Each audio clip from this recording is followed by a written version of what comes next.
the internet's gonna be, guys. I'm here in Vientiane, Laos, or as locals say, Laos. Yeah, why am I here? What's going on? What's going on in the Philippines? What's going on with the news?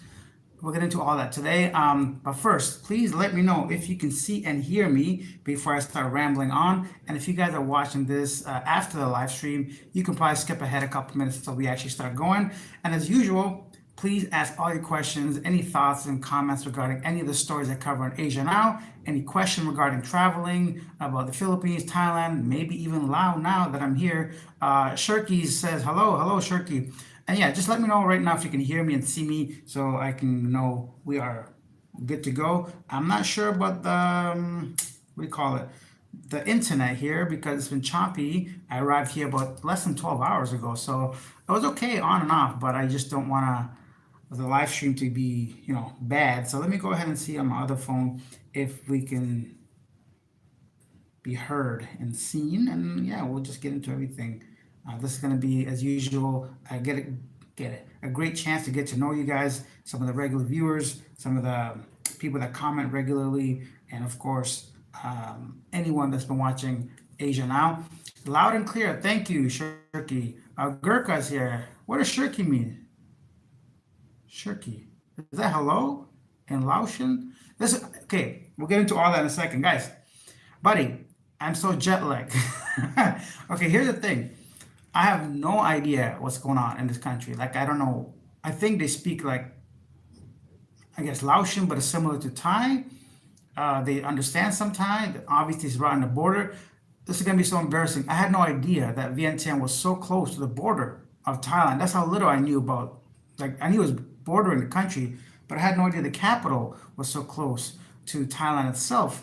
I came here with zero knowledge, and that's the way I like to travel because it gives me a chance to really explore and figure out things for the first time, just like a brand new baby, right? It's like when I watch movies, I don't watch the trailer. I don't like to see what's going on before, uh, you know, getting to the country, right? So yeah, we'll talk about all that. I'm gonna have a sip of my water, and then we'll ask all the questions and talk about Laos. Let's start off with the reasoning. Like, why am I here in Laos?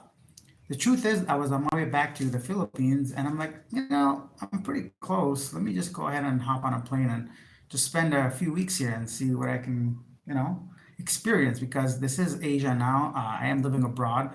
I'm not retired in the Philippines. I don't have a permanent home there. I use it as my base but I travel often. Before here, I was in Thailand, and then now I'm in Laos, and I'm gonna go back to the Philippines in a couple weeks. But yeah, that was the reason. No particular reason to come here or experience this. But if you can't tell, I just woke up, right? So excuse me and bear with me. Double tap the screen to give me a thumbs up and hopefully spread this video to a wider audience. Shirky says, my God, man, we just started goat breeding today at Lynn's house. I have no idea what's going on with these. I don't know if it's an inside discussion here or am I missing a joke, but oh, last night. So I'm actually staying in this loft. It's kind of nice. I like it. First of all, the windows, the place is messy because I unpacked, I haven't a chance to put everything away, but the windows are giant. Like they're so tall. And then the staircase, I'm going to do a proper like apartment tour at some point. But like, this is pretty nice because it's got the living room. It's got a nice. This is the first place in Asia that I've had or rented in my budget that has a bathtub. So that's kind of cool. Maybe I'll take a bath for the first time in 6 years. But if you guys are wondering how much I'm paying for all this, so this was on Airbnb listed for 30 days at $1,200 a month. I'm like, what? Why is Vientiane a very low? Oh, okay, I'm live. Oh, the quality is trash. Oh well, whatever. So I figured, I'm like, why is Vientiane so expensive compared to other much more popular tourist countries? I guess because it just isn't that popular. So, supply and demand, there aren't that many listed Airbnbs. So although it's listed for 1,200, me being the broke man that I emailed or I messaged the host. I'm like, excuse me, can I get this place for like 600? And he's like, no. I'm like, come on, man, it's just me. Plus, I don't smoke, I don't drink. and you're gonna have your place rented out for an entire month. He's like, all right. I'm like, cool. So I don't know. I think I talked him down to 550 from 1200. So pretty good. I'd say bargaining.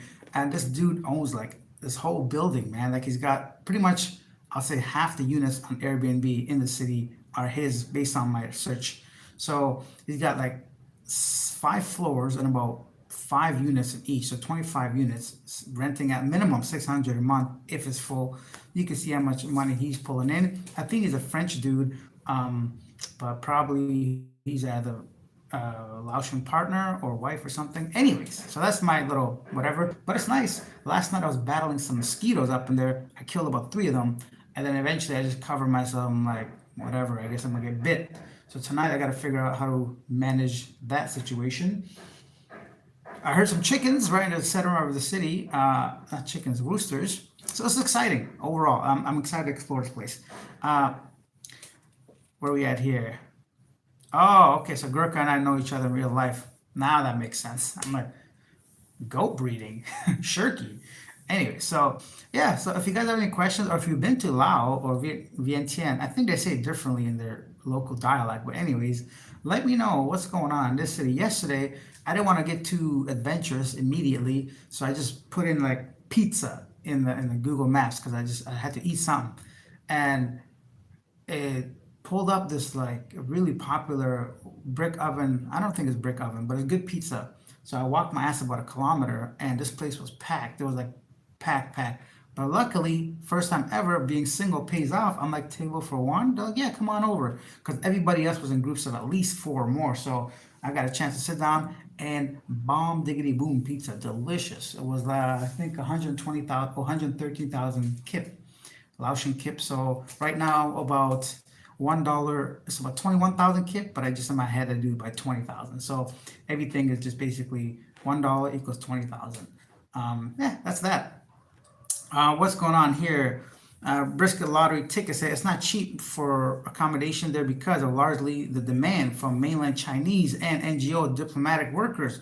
Hey, that's an excellent point. I did notice that a whole bunch of Chinese influence here. So of course, Chinese New Year is either coming up. Yeah, what is the date? I think this week or next week or very soon, Chinese New Year. And the streets were filled with like obviously red lanterns, red envelopes, the red dresses, a lot of Chinese rest. Everything I saw was like it felt like catered to Chinese peoples and tourism. A lot of the hotels had Mandarin or some kind of Chinese writing. Also, like I saw a lot of restaurants selling dumplings, steamed buns, and like it just seems like they're highly catering, even at the visa place, right? So for Canadians, we need a visa to enter Laos. You could get it on or in person and doing quick research about the visa. That's one thing I do research because I don't want to enter a country without having the proper requirements.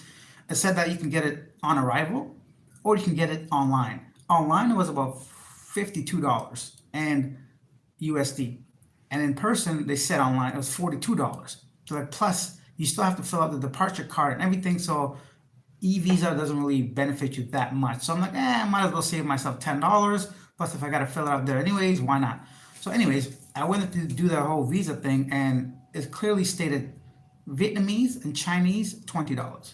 Every other country $40. So there you go. From the beginning, they're catering towards China a lot, right? So I've been here for a while now. I've been to Cambodia, Laos, Vietnam, of course, all these countries, and I noticed China's got a hand in pretty much everything, and especially for developing, I'm sure Myanmar, especially, probably. Anyways, so I feel like Chinese governments, millionaires, billionaires, whoever has a large influence in the development of a lot of these countries, right? So I don't know if that's good or bad, but like there's a lot of influence down here from China.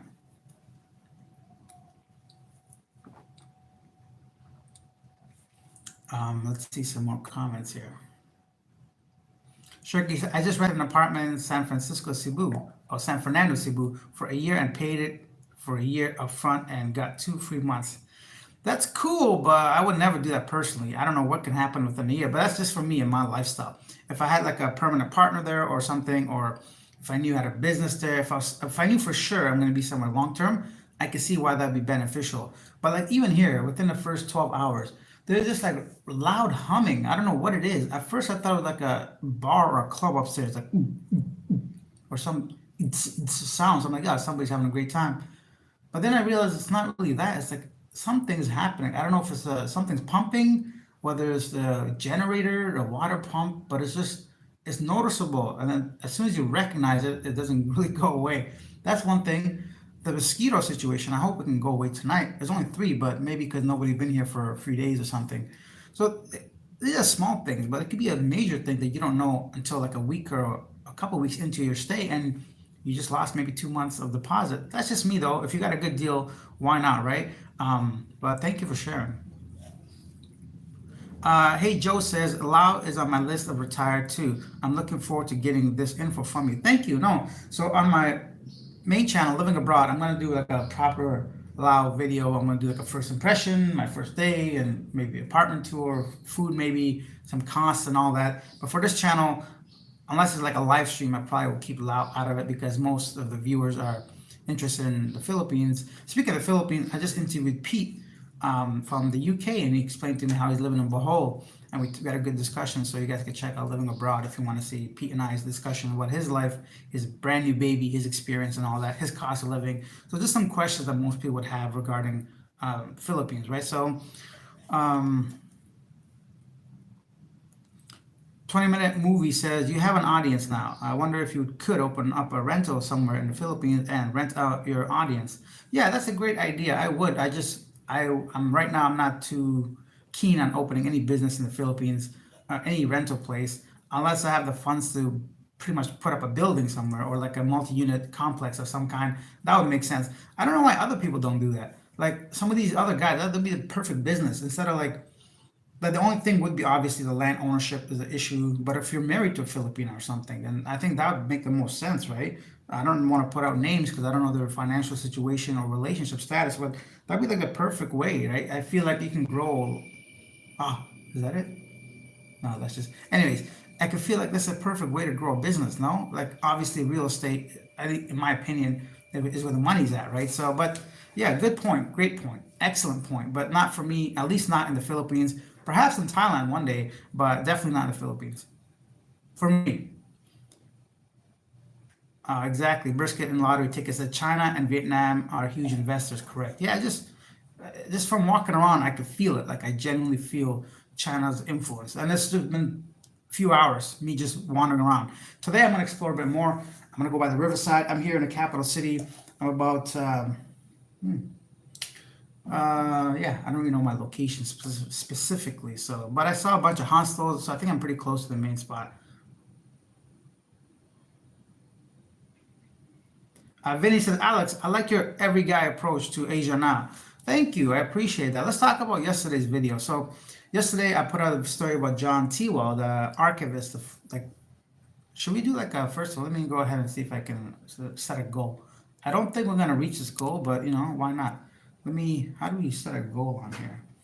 Um, One sec, guys. I'm gonna. You think I would know by now? Quality, live chat filter. Huh? So we'll set up a goal. If you use like 10 super chats, I'm gonna go outside. But I don't know how the quality of this internet's gonna be. I don't know if I have the capacity to do a live stream with the camera in my hand. But we'll go for a walk and I'll show you guys some of the neighborhood. Oh yeah, so I stopped by a coffee shop yesterday, and the girl was so sweet, and English wasn't a strong suit of hers, and I completely forgot. I just, so I got a iced cappuccino, and the place was nice, very clean. I sat down, and immediately I realized my mistake. I forgot to say no sugar, because in Asia, pretty much every country, I got a ton of sugar. Even it's just like a default setting, right? So it usually comes with 100% sugar. For us Westerners, probably like 200% level. But still, the point is, now you know to ask for less sugar or no sugar at all. I don't know. I can't do the goal. I'll figure that out later. But oh, maybe I can do it here. Go. Filter, chat, community, start a poll, Q&A. Huh? Me so dumb, huh?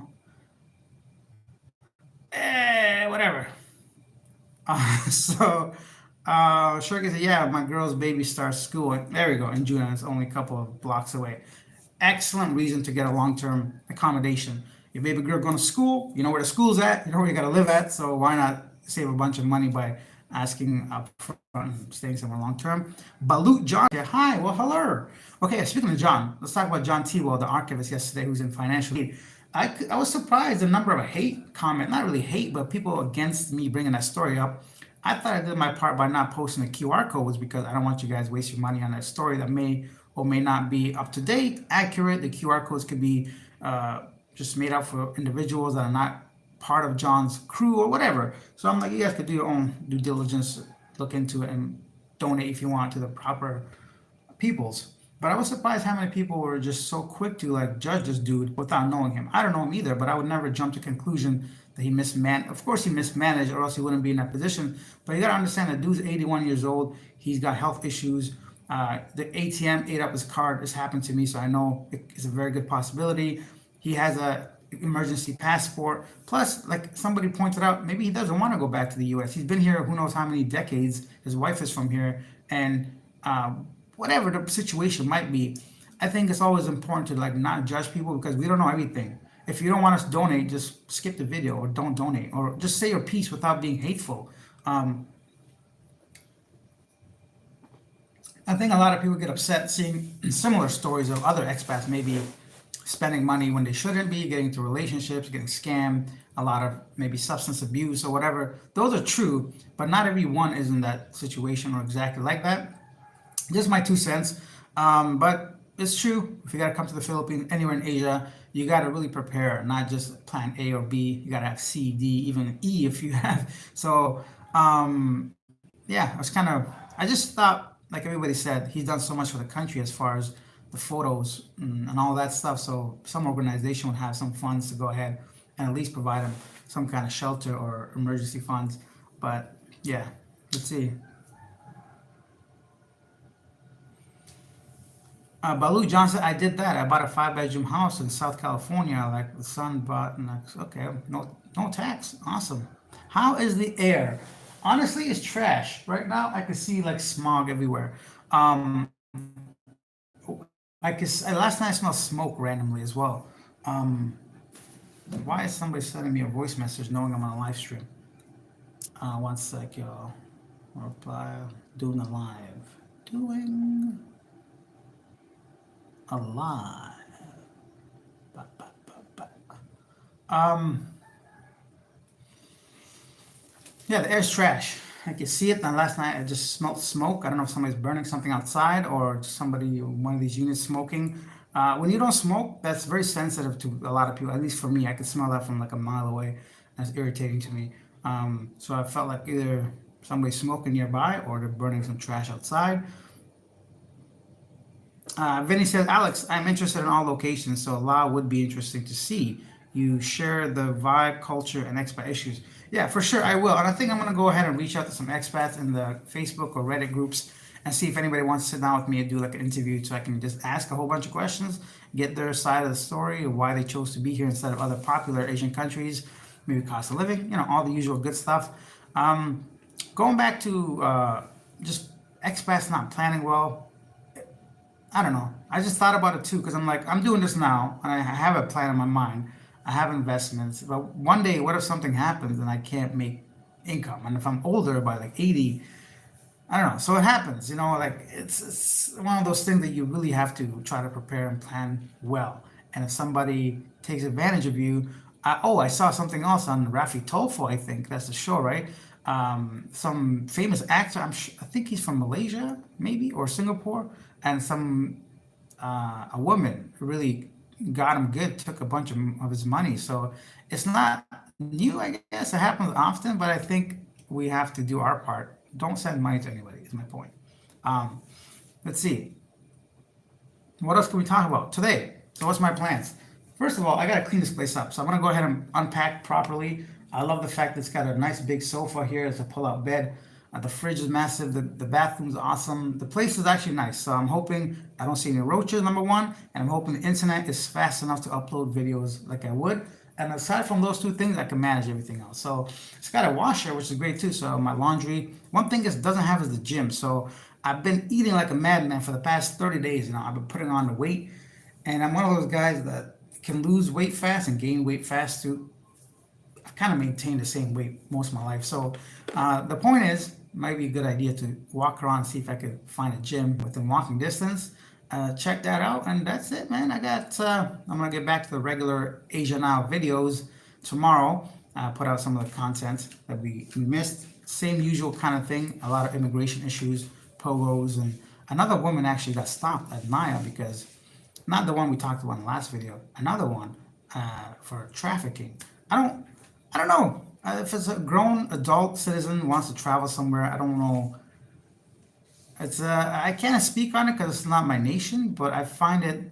I feel like there's bigger problems, but I guess if they could save one person from being trafficked, why not? But then again, it's like knowingly doing something. So how much control should a government have over you as an adult person, right? So I don't know where. I think if the intentions were good, obviously any minor peoples should be taken care of. But grown people wanting to go to another country to either explore, tourism, or meet their potential husband, I just don't know how much influence should the government have on that. It's one of those topics that I think comes up quite often just because I cover the news and I see it. And then they just keep saying it's a victim. That's what I don't like either. I'm like, it's not a victim. If anything, she's a criminal. She's going behind the government's back against the law, paying things, lying, all that stuff. I get it. They're desperate or they need money or they want to improve their lives, but you can't kind of like have it both ways, right? Anyhow, we got 31 people watching, 16 likes. Take a second, double tap the screen, hit that like button. Perhaps we can get some more eyes on these videos. I think that's how it works. Maybe the algorithm's a complete mess, man. I don't understand how that works. The algorithm, they say they want to reward the audience more than the creators now, so they heavily focus on audience enjoying the videos, engaging with the videos, and watching. Obviously, the longer you watch, the more beneficial it is to YouTube, and that's their way of gauging whether a video is good enough to kind of spread to bigger. I feel like YouTube's like an onion, right? It's got layers, and if your core people, your subscribers like that video, they don't push it out to another wider audience and push it out and push it out. Eventually, that's how people go viral or whatever. I don't think Asia Now will ever go viral just because of the content I'm making, but it's good to get some eyes on here if people are interested in Asian news. I saw food out there that was interesting. So donuts, the first thing I bought for the morning coffee, fresh donuts that these are making. Great decision. And I also saw some tom, which is the papaya salad. I feel like I read this somewhere that Laos and Cambodia and Thailand were all like a big piece of land or country at some point, known as Siam or Siam. And then they got divided. So that's probably why the language is so close and some of the food is similar. But I love the papaya salad, but the fish sauce throws me off a little bit and the baby shrimps they put in there. So for me to try to explain all that, oh, I don't want no fish sauce, I don't want no shrimp, the guy is going to be annoyed, first of all. Second of all, the whole bowl that they smash the ingredients into, it's going to be full of all those ingredients. So unless I make it at home or something, I try to like not order that. So yeah, kind of interesting to see that the food is very similar too.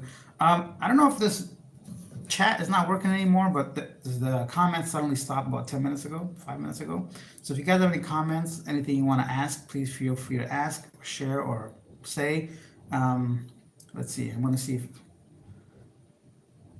I think you know what I should do next time, to be honest. Prepare a little better for the lives. I don't usually do lives unless there's a specific reason, so maybe that's why. Because the live stream is not on right now, which is weird. Like if I go on my channel, the live is not even showing. It might be an internet issue. Another reason why I might not do these too often. Okay, there it is. Weird. I see so many questions on here that I don't see here. Okay. Anyways, I'm gonna read it from here.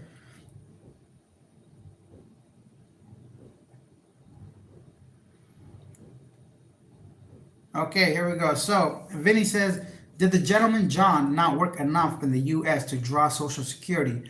I think he did, and it said that 7 months ago his Social Security abruptly stopped. Now, I feel like that comes down to him. He probably didn't do what he was supposed to do to maintain that Social Security, either reporting annually or whatever period of time it takes, or proof of life. Sometimes I feel the government wants to see if you're still alive before they send money, because I've heard of scams where the spouse or whoever continues to cash their checks when the receiver is already deceased, right? So I think perhaps one of those situations where he had to report or acknowledge some kind of, communication, but he didn't, so they stopped the payments in order to get him to contact them, in which case he hasn't. He's an old man, like they're talking about hospice, right? So obviously he's to that stage where he probably is not functioning like you and I would be. So I think that's also important to remember. Oh, Pat is here. Good morning, Pat. I have a feeling Pat is a very beautiful person. What else is here? How's the air? We talked about that. Bamboo says, how much in advance do you plan your travels? I would say a week or two, maybe.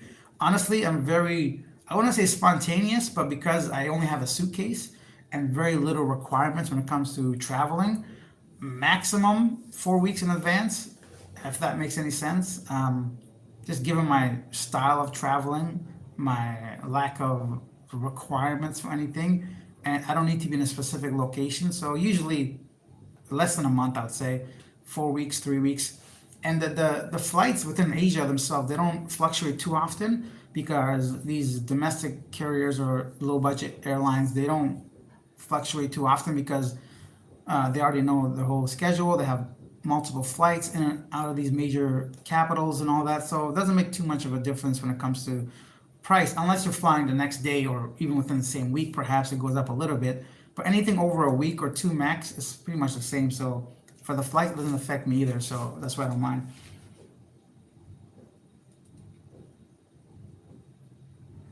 Vinny says, hey, Alex, you were responsible in stating to do your own due diligence. If someone wants to help Mr. John, maybe push the story to Rafi, and let's see if the Philippines government can help for him on his condition. Yeah, thank you. An excellent point, because if he is who everybody says, because when the story was published on Philstar in the Philippines, there were like dozens of comments, people saying, "Oh, thank you, Mr. John. I know your work. I've used your work, or they've given him awards and all that." So he's a known person when it comes to that preserving heritage community, or just the history of the country. And so you imagine that community, or at least those organizations, would try to take care of him before any random person like myself would want to. But yeah, if you guys are interested, you can go ahead and do that. Yeah, contribution to recording Philippine history. Pat S says, click like everyone by double tapping. Thank you, Pat. Yeah. Mornings is not my thing, so thank you guys for being patient and listening to this. Okay, Billy said, which is the next country to explore? Sammy says, how long you there? Where do you go next? So I'm gonna be here for maybe 3 weeks, maximum 4 weeks, and then I'm going back to the Philippines. I'm going back to Cebu to continue living Cebu life. I enjoy that city very much. And then after Cebu, after probably a month or two, maybe 3, maybe 4, I don't know. My next country, Korea, Japan. I still have to hit those two countries before going back east somewhere, either Europe, Africa, or Latin America. So I'm gonna go there for sure. I just don't know when at this point. But it's hard sometimes. You get to this comfortable stage, and you want to live a little bit. That's why I do this like slow traveling, minimum a month usually. I would love to stay shorter, but obviously it becomes more expensive.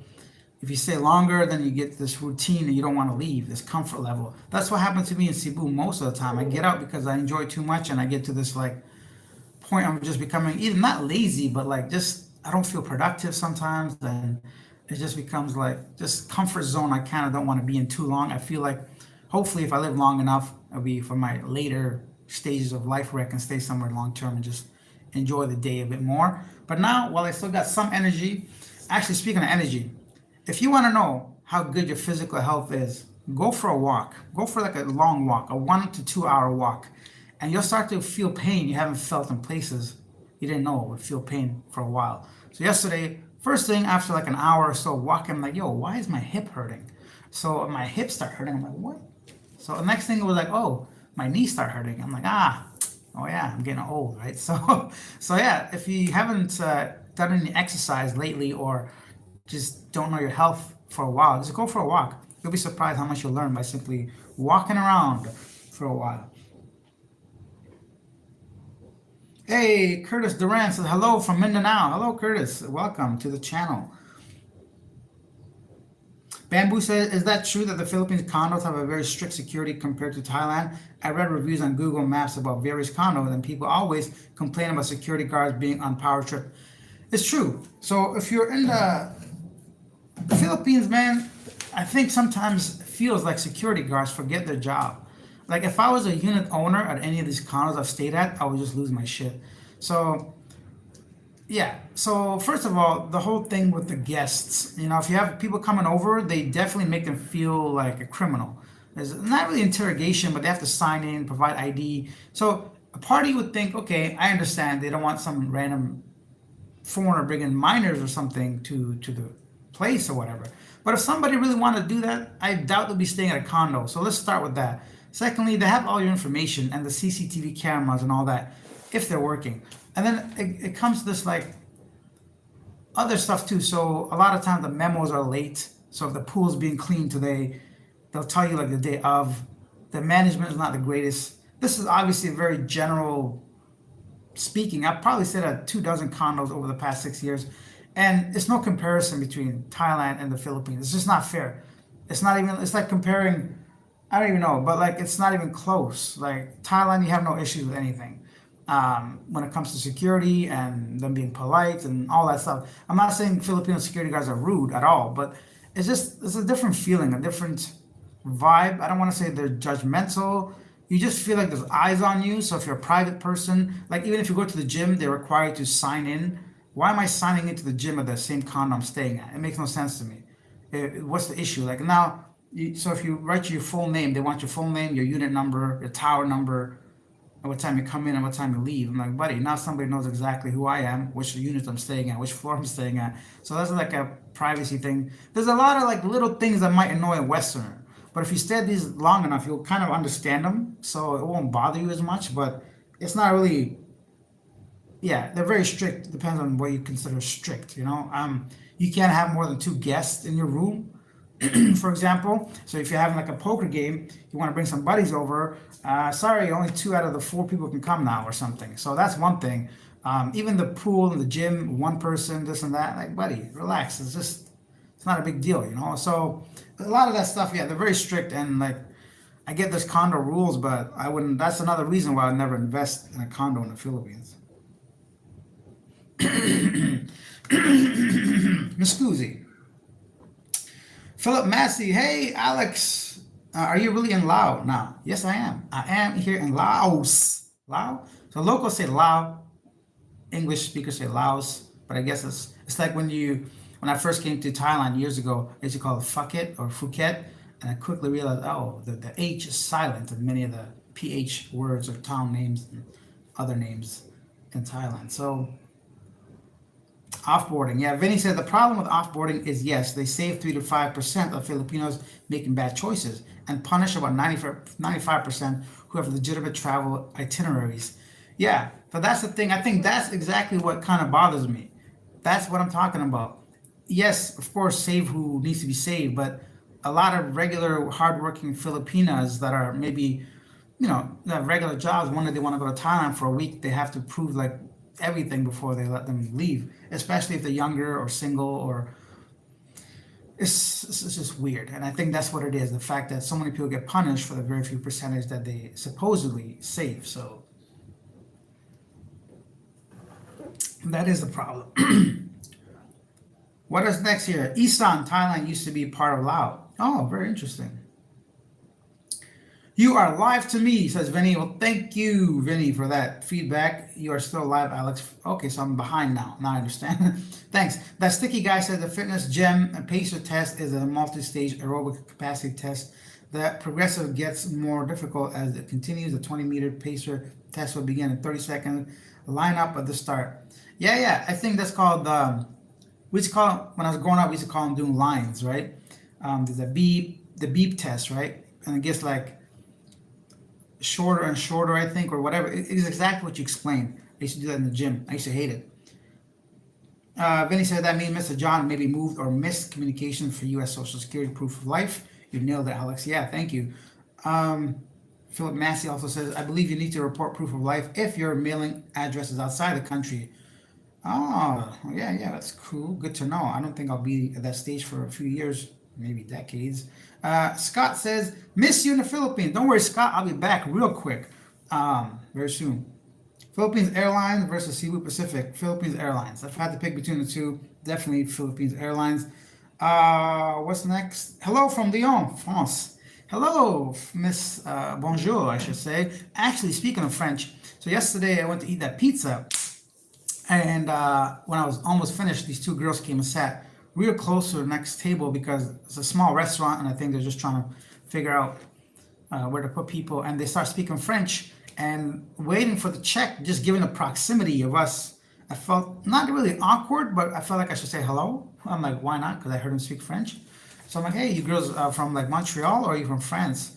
And they're like, oh no, we're from France, and they're very nice. And I guess they've been here for 10 days, and they loved it too. So it looks like this is gonna be a place where I might enjoy very much. And if I don't, I'll just sit my ass on the sofa here, watch my Netflix, eat some food, and wait till my trip back to the Philippines. But I feel like it's gonna be at least okay. Okay. Let's do this for another what? Oh, it's only 30 minutes? Why only 30 minutes? I think my energy levels in the mornings aren't where I want them to be. So if you guys want to show some support, subscribe to the channel if you're new, if you never subscribed yet. Hit that like button. Consider using the super thanks, super chats, buy me a coffee, anything you want to go ahead and spread the love. I hope I'm not the next Mr. John. I shouldn't joke about people's conditions. But speaking of John and money and all that, I think the best option for younger expats that want to visit the Philippines or any country in Asia, find yourself like a part-time job in your home country, get paid in like Western currency, and come spend it here in local currency, at least temporarily if you want to explore for a year or two. But the ideal way I think would be to just maybe, obviously, if you own your house, I'd say rent it out, get that rental money and spend it every month. And then the value should appreciate still in your property as the years go by. Somebody's either paying off your house, it's already paid off, or something like that. I remember when I was in like Istanbul, Turkey, and the banks were giving out 20% interest rate. I'm like, I beg your pardon? How much? 20%. They will give you back 20% annual interest rate. And I couldn't believe it. I thought it was bullshit. I'm like, there's no way. But then, if you've been following what's going on in Turkey's currency, the Turkish lira, for the past 5-6 years, you can see why they were giving away, because the inflation rate surpassed that 20%. And the only way you could get that 20% was if you're putting in local currency, the Turkish lira. So although I'm glad I didn't, because it seemed like a steal. I'm like, wow, somebody giving me 20%. Why would I not put money in there? So always, if something seems too good to be true, it usually is. That was a random piece of advice that I'm sure nobody asked for, but what's next? Philip Massey says, what's the difference about Laos from the Philippines, Thailand, or Vietnam? Okay, excellent question. Well, to be fair, I haven't been here long enough to have any kind of real understanding of Laos. I feel like it's automatically less developed than all those countries you mentioned so far, even less than Cambodia. But then you have to consider me being within the 1 kilometer radius that I probably explored yesterday. So it's not fair for that sense. It's definitely less busy. It's not that many people here, I noticed, on both levels of tourists and locals. So just crossing the street and walking around, you're not bumping into people. So Thailand and India, man, you just swing your arm, you're gonna hit somewhere in the face. Like, there's people everywhere, especially in Thailand these days when it comes to a place like Phuket and Pattaya, even Hua Hin. Recently I was there, and from the first time I was there to this time, I saw a drastic increase in number of foreigners just visible. So some places are becoming like over touristy, right? So as that Vietnam itself, I like because the food and the cost of it is very low compared to other places. I think here in like Laos, Cambodia, even the Philippines, if you want to save money, you have to do it by spending or experiencing a local way of either living or eating or traveling. So by jeepneys or little vans or tricycles or eating like at the caranderias, like just the local dishes that maybe give you a stomach ache because some of the food sits there all day, right? So, but to save money in like places like Vietnam, you could do that. Thailand, you could do that. And I feel like that's because they've streamlined the whole process from entry to accommodation to transportation. And Vietnam's become very popular lately too. So there's just too many things to kind of compare. I don't know if you said India, but I think maybe I just said that. Yeah. I mean, obviously the Philippines got English, which is great, but I find a lot of Thai people speak English too now. I mean, at least to hello, basic conversation, buying something, and just getting through the day.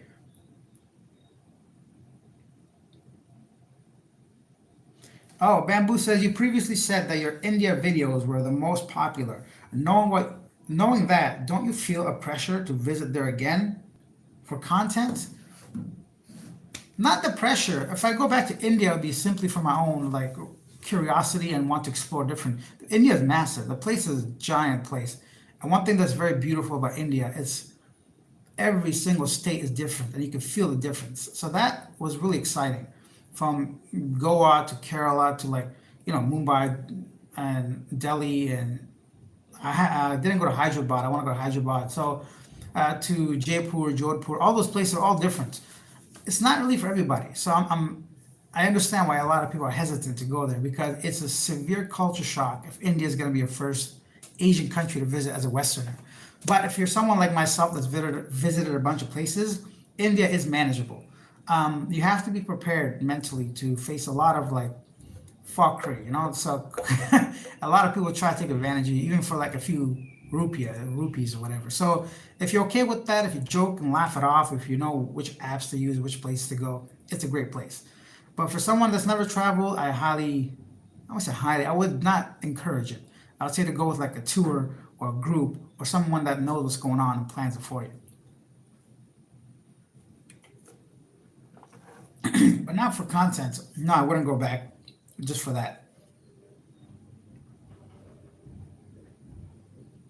Yeah, brisket on lottery tickets said tourists typically don't stay more than a day or two in the capital city elsewhere in the country. Yeah, you're right. And if I was a typical tourist, I would love to do that too, right? So if I had only 2 weeks on vacation away from my regular job back in Canada, that's exactly what I would do too. So for me, it's a combination of I need to be where there's like so I'm slow traveling, right? It doesn't make sense for me to go in the bushes somewhere for a day or two. But if I was on vacation, I would, right? Because I'm not worried about cost. I'm not worried about my accommodation. I know I'm going to go back at some point. I don't need to stay somewhere long term. So my style of traveling is like living abroad, right? Get it? Living abroad. Anyway, so it's not just like a tourist thing. Although I do some tourist things perhaps, but I stay about a month at least in most places I visit. So it doesn't make sense for me to stay a week here, a week there, and a week there because first of all, my accommodation budget would double. Secondly, I wouldn't have a chance to really meet any expats or try to do some interviews or whatever like that. And lastly, like living abroad is no longer like a travel channel as much as it is more informative interview with expats channel. So because of those reasons, I right now don't have any interest in doing exactly what other tourists are doing and should be doing. I would not recommend somebody coming in any country and just staying in the capital for 30 days and going back to their home country, right? That makes no sense. You're here to explore and all that. It makes perfect sense. But for me, living abroad, it just makes more sense financially and just my lifestyle, comfort level, and for me to pack and unpack every 3 days. I'm not trying to do that. So, yeah, definitely a good point, though. That's a great way of looking at it.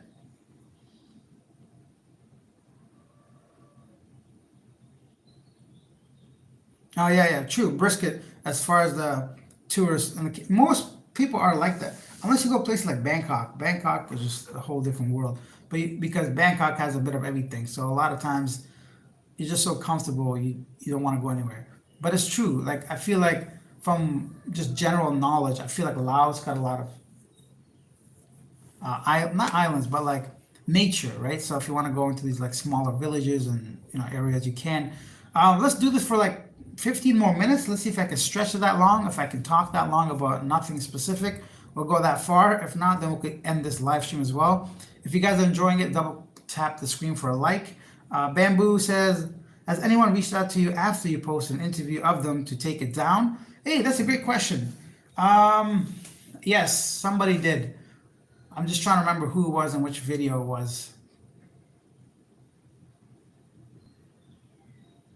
Actually, I didn't post it. So in Malaysia, once it happened, in Cebu happened recently a couple months ago. So in Malaysia, there was these two girls from the Middle East. I think at first they might have saw no negative impact for them doing an interview. But of course, if you don't know, Middle Eastern and Muslims are strict and conservative. So I think afterwards, maybe they saw my channel and they saw maybe me interviewing girls on the streets or flirting or some of the more dating type of topics. I'm assuming that's what it was.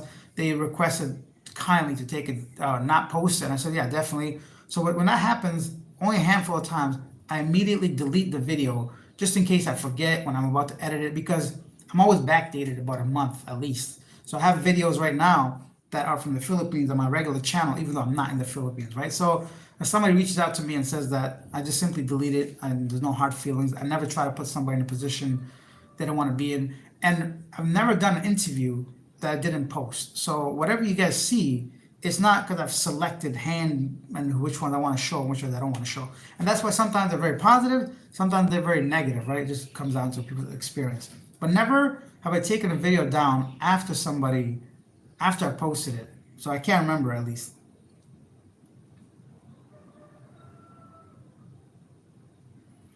Oh, Philip Massey says, how do you slow travel? You go to a place and look for a room to rent for a month? Do you use Airbnb? Great question. So my slow traveling, by now I've kind of pretty much streamlined my process. So let's say I'm here right now in Laos. I know I'm going to be here for a month because that's how long this place is going to be rented for, or 4 weeks, I should say. My next place, when I find out where that is, let's say I'm going back to Cebu, and I know I'm going to be there for at least a month. So, like I said, everything I do is most of the time at least a month because that's where you get the most discounts through Airbnb. So, first of all, the application itself, or whoever the host is, applies a monthly discount. So, if a place is renting out for $30 a night, over a month, that's $900 a night, usually, right? But because you're staying 30 days, the price gets cut down to like, let's say $600 a night, a month. So the owner might say, okay, if you stay 30 days, I'll cut off 33%, you're paying $600 a month. That's the listed price.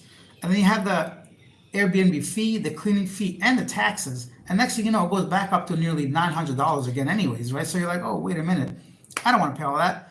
So I just contact the host. I say, hello, would you accept 600 cash when I check in? Some people say yes, some people say no. This is obviously not the way Airbnb wants you to do it, but Airbnb used to be beneficial to me when I was younger, when I first started traveling. Now the prices are pretty ridiculous compared to the hotels even, right? So there's been cities and places where you can stay cheaper through a hotel than an Airbnb, right? But personally, I like the home feeling. I like the fact that I don't have to say hello to any receptionist when I come here, that I can cook here, that, there's just the sofa, the TV, the bed. It feels like a kind of like a temporary home for me. I like that feeling. So what I do is I just message the Airbnb person and say, hey, I'm staying a month. Would you accept $500 when I check in? If they say yes, look, I just saved myself over $400 by simply giving them cash. So you're saying, but wait, you don't have the Airbnb protection. Yeah, you're right, I don't. But if anything goes wrong, buddy, I'm in your house. Do you really want to mess with me right now? Like, I got access to your TV, your fridge, your air conditioner, your windows. Like, I'm not threatening to damage people's property, but usually hosts want to work with you to like figure something out, whatever the issue is, because they know they're kind of at your mercy because they don't have Airbnb protection either, right? So it's like a win-win and a lose-lose situation. Some hosts, they're really like kind of scared, and I don't blame them. And if I was a host, I think I'll do it this way. So what I do is I rent one night through Airbnb app. That way they have that protection in case I damage something, break something, whatever. And me too, in case something happens, I can say, look, I rented through your Airbnb for 1 month. I can give you a 1-star rating, and it could really damage your business in the future if you don't cooperate, essentially, right? So what happens, they get Airbnb protection, they know they have all my information, and then I go ahead and pay the next 29 days in cash. So that's how I do it. It seems complicated, but it really isn't. So I just offer some cash to say yes or no, If they're really hesitant and I really want to stay somewhere, I can be like, listen, I'll rent one night, so you have my all my info, and I'll give you the rest in cash. Hope that makes sense.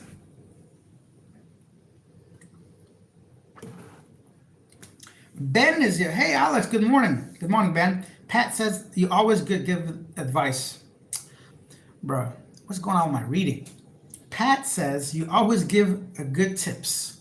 To be fair, you should say good tips, not a good tips. You messed me up, Pat. Um,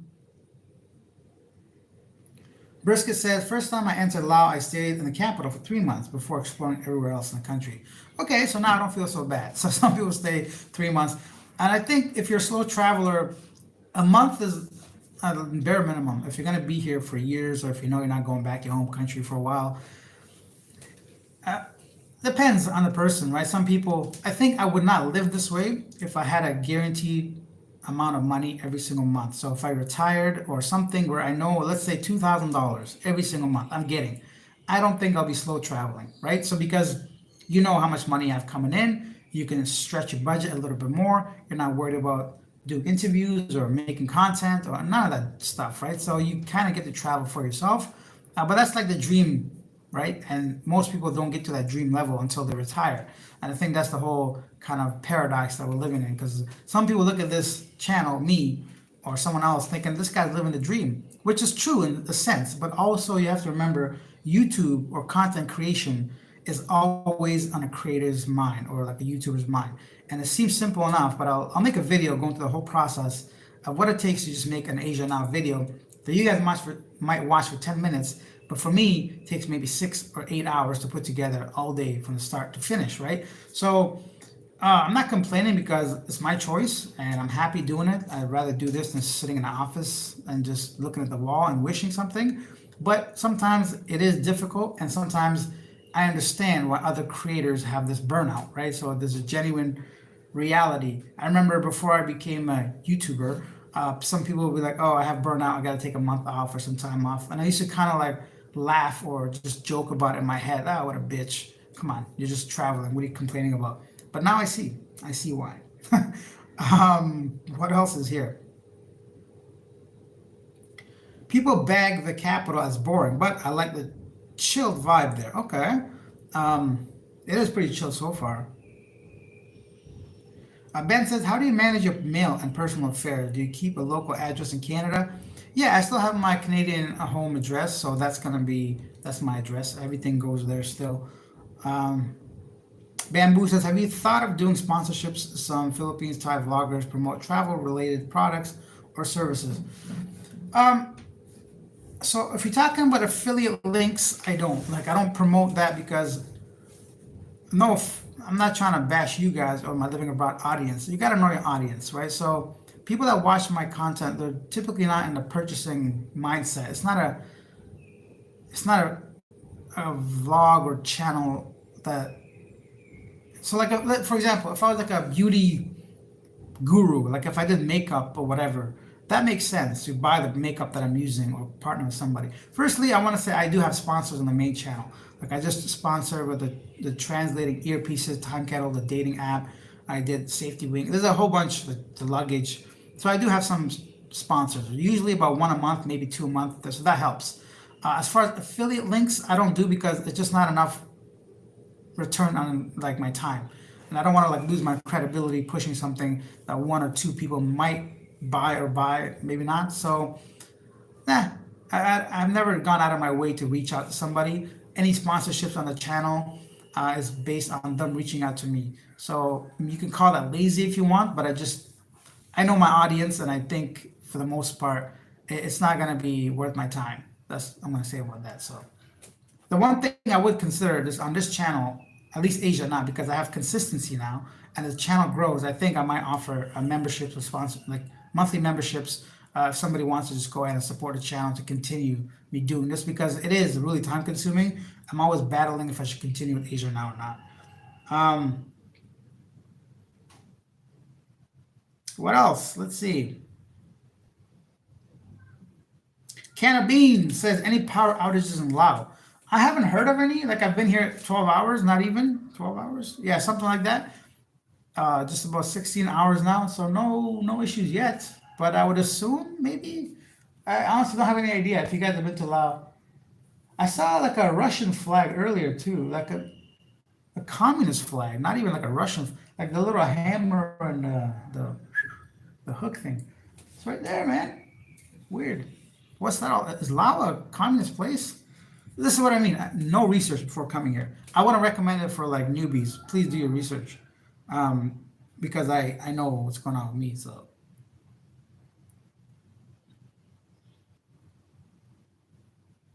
Guapo says, "Is it true you can earn 100 USD per million views on YouTube Shorts?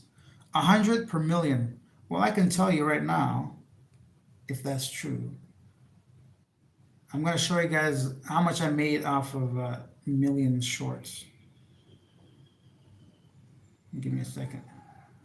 Let me go on to my other accounts.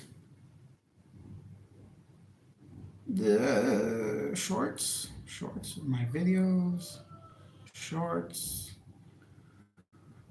most popular. Whoa, baby. So I have a short that has 28 million views. 28 times 100 is 2,800. Yeah, it's not true. It's not true at all. But then, to be fair, that short was in India. So I have another short of in the Philippines, which mostly foreign viewers, over a million views. Um, let's see how much money I made from that. So usually you make 1 penny for 1,000. So I think you're right in a way mathematically, but it doesn't usually work that way. It depends who's watching it. It's not just the views, but who's viewing it is the biggest thing. So let me go. I'll just give you guys numbers now instead of just rambling. Visibility, nope. Views, most popular. What the hell? I, I I hate YouTube. They're always changing everything all the time, man. Like what? Now they change the way you can look at it. Visibility. Now you got to put in the number. Over a million number of views. Okay. Nope. That's 100,000. I missed a zero. Okay, bear with me, y'all. You guys want to see some numbers? I'm very transparent. I shan't be lying to you guys. So let's see. Money, money, money. Oh my God. So this video has 1.2 million views. Imagine, 1.2 million people watch this. That's how much I made. Hello, zoom in, zoom out. I don't know if you guys can see it. Anyways, $34. 34 bucks. Price of 2 Big Macs. So you could do the math. So 1 million view is only $34. And that's for mainly American, Canadian, British, Australian viewers. If I go to a video with 28 million views, so that should be over $2,800 according to your math. No, I made about 10 bucks per million views because that was in India. So 240 bucks on a video that has 28 million views. And that 240 bucks is probably about 200 after tax and YouTube's cut. So basically, it's not something I recommend people if you want to just make money on shorts. Shorts is very, very, what's the opposite of, anyways, you're not making no money off shorts. So forget about it. The only thing shorts are good for, actually for nothing in my opinion. Shorts are not good for anything. Because even if you get a lot of subscribers, they're going to be dead subscribers. So I wouldn't recommend it. Let me go back to my videos. That's my fake smile, guys. Okay, let's go back to Asia now so I can. All right, let's get back to. You guys hear the roosters?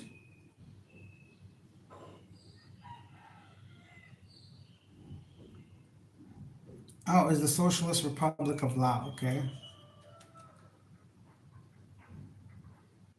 Ah, thank you, Bamboo says. Laos have a lot of communist flags as they're communists. Makes sense. I had no idea. Philip Massey says, "Do you have a girlfriend yet in Laos? Come on, man. You've been here for 12 hours." I do not. No, no. I'll be focused on YouTube. Brisket Lottery says, "Communist, not Russian. It's a communist country." Yes, thank you. I associated that communist flag or socialist flag. I'm not a politician, with the USSR. And I can't believe we just hit an hour. Actually, I was not expecting to go this long, but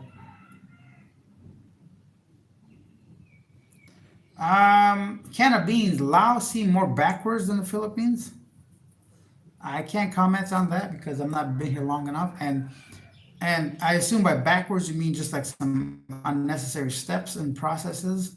I'll let you know once I'm here long enough. Laos is like Thailand without the infrastructure. Ah, do you still eat a lot of street food? Says Philip Massey. In places you visit, it looks good, but I'm afraid of getting food poisoning. I do. Typically, I do. The only place I don't eat street food is in the Philippines, because typically they don't make fresh food. Just the way the culture of street food is. Of course, sometimes they do and they grill the meats and all that. But because I don't eat pork, a lot of the fresh stuff consists of pork. I'm not a big seafood fan either, so it's not fair for the Philippines to be judged by me in that way. The stuff that I do eat, like chicken or beef or like, whatever, noodles of some kind, a lot of times, or vegetables, the way the street food is set up, are usually just fried. And a lot of the fried food, the shortening they use, I just don't like the flavor, the oil or whatever it is. I'm not sure what it is, but it's just something not to my, to my taste, to my liking, is what I'm trying to say. I don't know if you guys can hear the roosters. Brisket said, "Do you know the law about intimate relation with Lao nation?" I do not. What law this is? Let me know before we get into intimate relations with them. I don't know. I guess stay away from Lao women then. Okay, cool. Anyway, that's it, guys. Thank you all for watching. Thanks for joining. I was excited to share this with you guys. It's just something quick, obviously.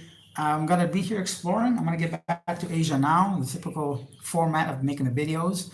And it's already, what time is it? It can't be that late. 9:30 a.m. I'm going to battle the mosquitoes, unpack my stuff, pay the rest of my rent in cash, and just get out there to explore. So thank you guys for being here.